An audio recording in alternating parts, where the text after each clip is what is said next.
तुकडोजी महाराज पुण्यतिथी महोत्सव या महोत्सवाच्या निमित्तानं डोंगरआवलीमध्ये कीर्तन महोत्सव आयोजित करण्यात आला आहे। आयोजक संयोजक ही सगळी माझ्या जवळचीच मंडळी आहे। राजेंद्र मामांचा फोन आला, या कार्यक्रमात भाषण कीर्तन करण्यासाठी तुमची नाव देतो।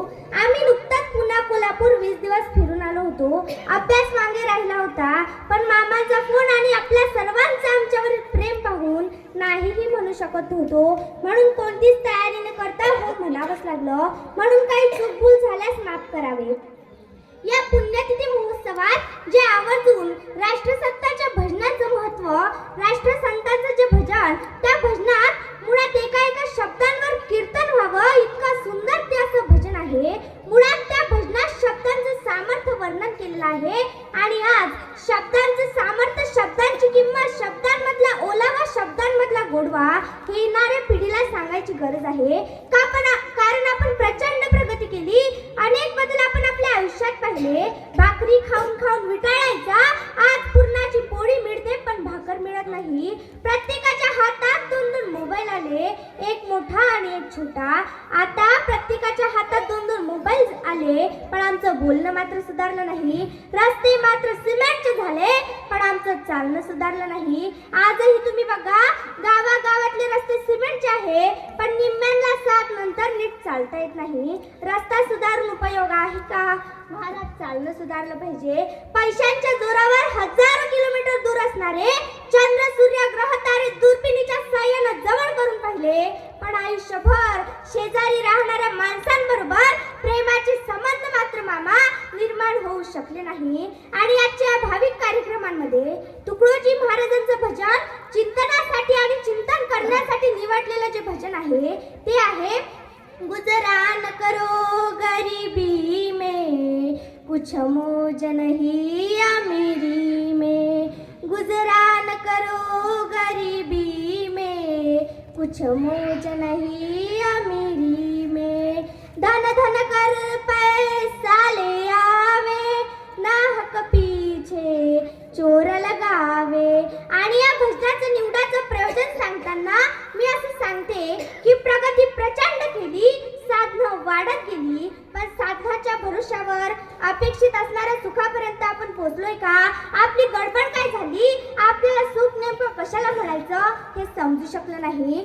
संपत्ती नेमकं कशाला म्हणायचं हे समजू शकलं नाही। आणि आज राष्ट्रसंतांच्या भजनाचं महत्त्व, संतांच्या भजनाचं महत्त्व येणाऱ्या पिढीला सांगत असताना का बरं राष्ट्रसंत तुकडोजी महाराज म्हणाले असेल, गुजरान करो गरीबी में, कुछ मौज नहीं अमीरी में। कोणाला तरी वाटेल गरिबीत जगलो पाहिजे असं रुबाबात सांगितलंय, आत्मविश्वासानं सांगितलंय। काय सामर्थ्य आहे हो शब्दात? काय होतं राष्ट्रसंतांकडे? कशाच्या जोरावरती बोलत होते? समाधानाच्या जोरावरती। महिला मंडळी, आपल्याला आनंदी राहायचंय का? तोंडाने सांगा, आनंदी राहायचंय का? बरं, तुम्हाला आनंदी राहायचंय की आनंदी आहोत हे जगाला दाखवायचंय? आपली गडबड काय आहे? आपल्याला आनंदी राहायचं नाही, आनंदी आहोत हे जगाला दाखवायचं आहे। आणि इथेच धडपड सुरू आहे। 15 लाख रुपये खर्च करून मामा लोक परदेशात फिरायला जातात, तिकडे काय बघतच नाही, फोटो काढताय स्टेटसला ठेवते, फोटो काढताय स्टेटसला ठेवते। त्यांना बघण्यात आनंद नाही, फोटो काढून स्टेटसला ठेवण्यात आनंद आहे। बरं, आता तुमच्याकडे मोबाईल आहे, तुम्ही स्टेटस ठेवता, त्यात वावगं काही, पण खरं दुःख कधी आहे माहित आहे? ज्याच्यासाठी स्टेटस ठेवलं त्यानं जर ते बघितलं नाही ना, तेव्हा असं दुःख होतंय, सगळ्या ट्रिपचा खर्च वाया गेला। सुखी आनंदी राहणं फार सोपं आहे। राष्ट्रसंतांना कळत होतं खरं सुख कशात आहे। त्यांना माहित होतं आपण ग्रामगीतेच्या भरोशावर संसार सुखाचा करू, पण आपली अडचण काय झाली? आपण ग्रामगीतेपासून प्रचंड लांब निघून गेलो आणि साधनांमध्ये आनंद शोधायला लागलो। साधनांमध्ये जर आनंद असता ना, तर जगातली प्रत्येक श्रीमंत माणसं आनंदी झाली असती। आपल्या शेजारी भूतान सारखं राष्ट्र आहे। आज अफगाणिस्तानची परिस्थिती बघा काय आहे, पाकिस्तानची परिस्थिती बघा, नेपाळ, श्रीलंका, बांगलादेश याची परिस्थिती बघा काय आहे। आपल्या शेजारी एक भूतान सारखं राष्ट्र आहे। या भूताननं समाधानाचा निर्देशांक जाहीर केला आणि सगळ्या जगानं डोळे विस्तारले. भूतान सांगत होता आमच्याकडे चमचमीत रस्ते नाही, चमचमीत मॉल नाही, तरी आम्ही जगात सर्वात समाधानी आहोत. आणि एक दिवस तर असा येणार आहे आपल्याला आपल्या सर्वांची प्रगती समाधानाच्या पातळीवर मोजावी लागणार आहे, आनंदाच्या पातळीवर मोजावी लागणार आहे. संतांना माहित होतं खरं सुख कशात आहे. त्यांना माहित होतं आपण ग्रामगीतेच्या भरोशावर संसार सुखाचा करू, वेळ प्रसंगी शब्द फुलांसारखे वापरू, शब्दशास्त्र बनवून वापरू. पण आपली अडचण काय झाली, आपण साधनांमध्ये आनंद शोधायला लागलो. साधनांमध्ये आनंद जर असताना तर जगातली सगळी श्रीमंत माणसं आनंदी राहिली असती. बरं तुम्हाला एक गंमत सांगते. तुम्ही कधी बालाजीला गेला आहात का? नाही. तुम्ही तिथे जाता का? तिथे गरीबाची रांग जास्ती आहे श्रीमंताची. आणि ते काय म्हणतंय देवाला, देवा तुला सोन्याचं टोप देतो, सोन्याचं सिंहासन देतो, मी तुला एक देतो, जाताना तुम्हाला 2 दे, असं म्हणतंय का? नाही. त्याच्याकडे ढिगाण सुद्ध आहे, पण ते म्हणतंय देवा लागेल ते देतो, पण रात्रीची झोप लागली म्हणते. त्याला रात्रीची झोप नाही. आमच्याकडे एक श्रीमंत आहे, त्याला रात्रीची झोपच येत नाही. डॉक्टरकडे गेला, डॉक्टरला म्हणला डॉक्टर झोप येत नाही. डॉक्टर म्हणले ह्या गोळ्या घे झोप येईल. डॉक्टरला म्हणला डॉक्टर गोळ्या घेऊन घेऊन दमलो, आता गोळ्या बदल. डॉक्टर म्हणले तू गोळ्या नाही डॉक्टर बदल. दुसऱ्या डॉक्टरांकडे जायला निघाला.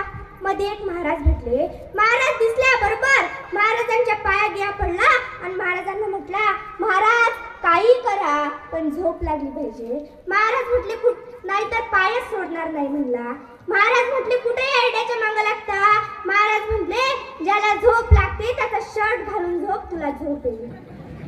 हा म्हणला सोपा उपाय सांगितला.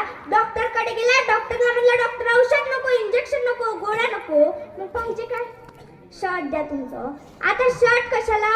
महाराजांनी सांगितलं ज्याला झोप लागते त्याचा शर्ट घालून झोप, तुला झोप येईल. डॉक्टरच्या डोक्यावर 12 वाजले. डॉक्टर म्हणले तुला कोणी सांगितलं मला झोप येते म्हणून? शेजारी जसं नवीन हॉस्पिटल झालं तेव्हापासून कर्जाचे हप्ते थकीत झाले. गरज नसताना पेशंट ऍडमिट करावे लागतंय, गरज नसताना सलाईन लावावी लागते, नॉर्मल डिलिव्हरी असताना सिझरिंग करावं लागतंय. हा म्हणला चला आपण दोघे मिळून शोधू. एका इंजिनियरकडे गेले. इंजिनियरला विचारलं तुझं कसं चाललंय बाबा, झोप येते? इंजिनियर म्हणला बांधकामाची बिल 8 महिन्यापासून अडकून आहे, या टेबलवरून त्या टेबलवर, या टेबलवरून त्या टेबलवर, उठ चाल आमच्या बरोबर, मिळून शोधू. गुरुजी दिसले. गुरुजी जरा सुखी दिसताय. गुरुजीला विचारू गुरुजी झोप येते का? आतापर्यंत बरं चाललं होतं पण जिल्हा परिषद अध्यक्ष खूप कडक आहे, तेव्हापासून आमच्याही डोळ्याला डोळा नाही. 10-12 जण जमा झाले. एकाला झोप नव्हती. एका आमदाराकडे गेले. आमदाराला विचारलं बाबा तुझं कसं चाललंय, झोप येते का? आमदार म्हणाला आमचंही बरं चाललं होतं पण पांदन रस्त्याचे प्रकरण उघडकीस आले, ईडीच्या नोटिसा सुरू झाल्या, तेव्हापासून आमची झोप उडाली.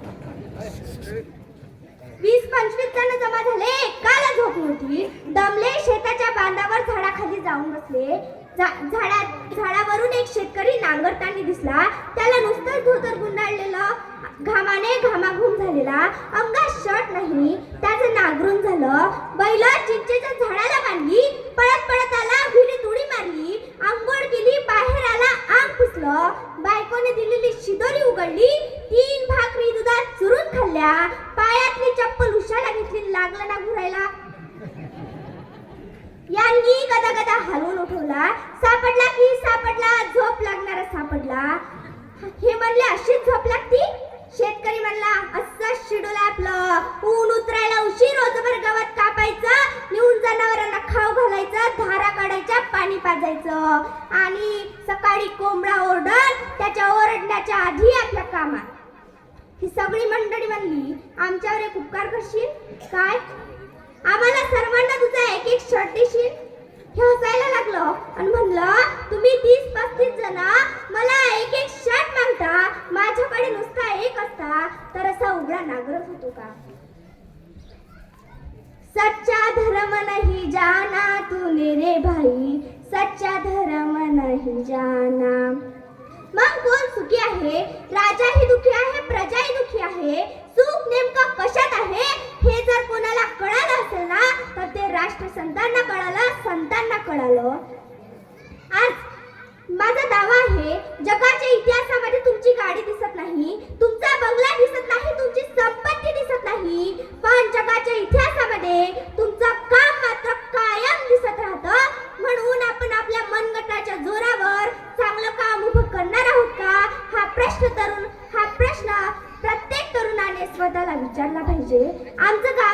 पाहिल्यात घाटलाडकी नावाचं.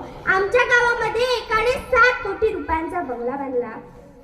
सगळी मंडळी त्याचा बंगला बघायला आली. आजूबाजूच्या गावातली मंडळी बंगला बघायला आली. पण आमच्या गावात एक महाराज आहे. ते महाराज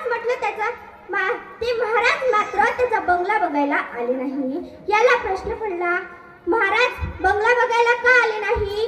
हा स्वतः महाराजांकडे गाडी घेऊन गेला आणि महाराजांना म्हणला, महाराज काही करा पण माझा बंगला बघायला चला. महाराज बंगला बघायला आले. पहिला मजला दाखवला, दुसरा मजला दाखवला, तिसरा दाखवला, चौथा दाखवला. 5व्या मजल्यावर नेलं. 5व्या मजल्यावर त्याने जगाचा नकाशा लटकवला होता. महाराज म्हणले, हे काय?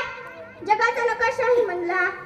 महाराज म्हटले, यात काय काय दिसतं? इकडे जपान आहे, तिकडे रशिया आहे, इकडे इंग्लंड आहे, तिकडे फ्रान्स आहे आणि हा इथे आपला भारत आहे. महाराज म्हणले, आपला महाराष्ट्र कुठे आहे? हा जो छोटा बिंदू दिसतोय ना, हा आपला महाराष्ट्र आहे. महाराज म्हणले, आपला जिल्हा कुठे आहे? हा जो छोटा बिंदू आहे ना, इथे आपला जिल्हा असला पाहिजे. आणि महाराज म्हणले, आता आपला 7 कोटी रुपयांचा बंगला कुठे आहे? हा म्हणला, महाराज या जिल्ह्यात दिसेना असा झाला तर आपला 7 कोटीचा बंगला कुठून दिसणार?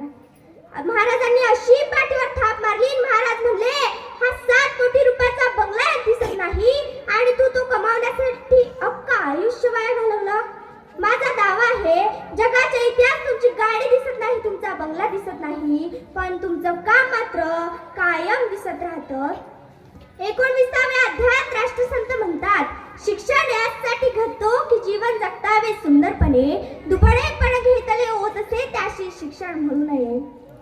मी सर्व मुलींना सांगते, आजच्या वेळेला शिक्षण सोडून दुसरा पर्याय तुमच्या समोर नाही. म्हणून शिक्षणाकडं थोडं गांभीर्याने बघा आणि आदर्श हे सांगून निर्माण होणार नाही. तसं पालकांना शिक्षकांना सुद्धा वागावं लागेल. आता 2.5 वर्षांच्या मुलाच्या हातात आपण मोबाईल देऊन टाकले आणि बाप असं कौतुकाने सांगतं, मला जे कळत नाही त्यातलं त्याला कळतं. कोणत्या विकृतीकडे घेऊन चाललोय आम्ही?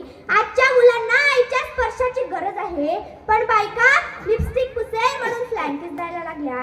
चलो बाय बाय. आता विकत आणलेले प्रोडक्ट्स आपल्याला पोरांच्या डब्यात पाहायला मिळतात. मग काय पोरांना त्यांची किंमत कळेल? अजून जर या बायकांचे पगार वाढले ना तर या 100च्या नोट टाकून देतील पोरांच्या डब्यात. तिकडेच निपटून घ्या, इथपर्यंत येऊ देऊ नका. आता पोरांना पैकीच्या पैकी मार्क्स भेटतात, पण त्यांना उत्तम आरोग्य नाही. पोरांजवळ उत्तम आरोग्य असलं पाहिजे. पोरं मैदानावर खेळली पाहिजे. आता कंटिन्यू पोरं मोबाईलवरच असतात. आपण काय शिकतो? भारत माझा देश आहे, सारे भारतीय माझे बांधव आहे आणि वडिलांच मुलांना सांगतात, या मुलासोबत राहू नको, त्या मुलासोबत खेळू नको. गरिबी श्रीमंती आपण ठरूच शकत नाही. धर्म जात आपण ठरूच शकत नाही. जे पेराल तेच उगवेल. गहू पेरून संत्री उगवते का? ऊस पेरून हरभरा उगवणार का? म्हणून मुलांना सांगा, मोबाईलवर खेळण्यापेक्षा आपल्या आजी आजोबांसोबत बोला. तुम्ही भाग्यवान आहात, चांगले आजी आजोबा तुमच्या जवळ आहे. आम्हाला आजोबांचा सहवास मिळालाच नाही. आजीचा सहवास फक्त 5-6 वर्षच मिळाला. तेवढ्याच सहवासात आजी भरभरून देऊन गेली. चुलत आजोबांची कमतरता कधी भासू दिली नाही. कारण मोबाईल आजही आहे, उद्या परत नव्याने विकत घेता येईल, पण आजी आजोबा एकदाचे गेले तर ते परत कधीच पाहायला मिळणार नाही. आताचे आजी आजोबा मुलांना गोष्टी सांगतात. एक होता राजा, 2 होत्या राण्या, एक आवडती दुसरी नावडती. जर आजी आजोबाच अशा गोष्टी सांगत असेल तर मग मुलं काय करणार कॉलेजला? आजी आजोबांची एक कविता ऐकली सांगते.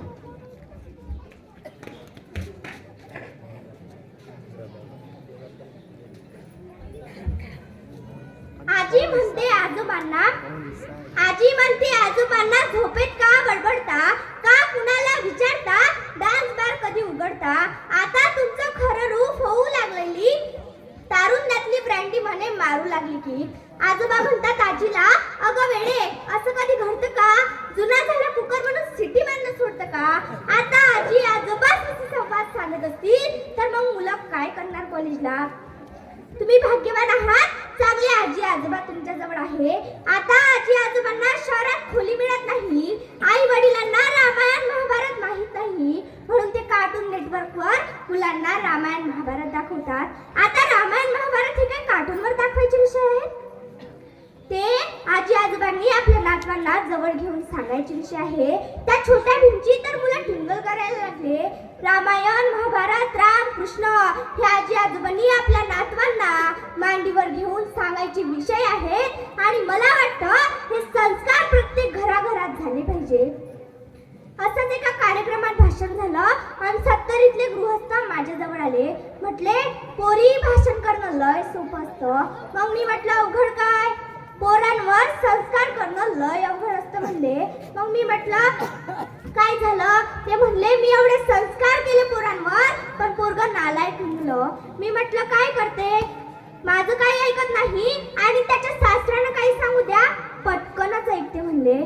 पण आपला मुलगा जरी नालायक असला तर आपला जावई एक नंबर आहे. आपला जावई सगळं आपलं ऐकतो, त्याच्या बाबाचं काही ऐकत नाही. जे पेराल तेच उगवेल. काय पेरायचं, काय पेरायचं ते ठरवा. येणाऱ्या पिढीला कोणते संस्कार द्यायचे ते ठरवा. आता बाप पोराच्या जन्मदिनाला बंदूक घेऊन जातो, पोरगा गोळी मारल्याचं नाटक करतो, बाप मेल्याचं नाटक करतो. कोणत्या विकृतीकडे घेऊन चाललोय आम्ही? जीवन सुंदर आहे, जीवन एकदाच मिळतं, परत परत मिळत नाही. म्हणून संतांची ग्रामगीता वाचा, गाथा अभंग वाचा, सामुदायिक प्रार्थनेला जा. सर्वांना नवीन वर्षाच्या शुभेच्छा देते आणि इथे माझ्या वाणीला पूर्णविराम देते. धन्यवाद. पूर्व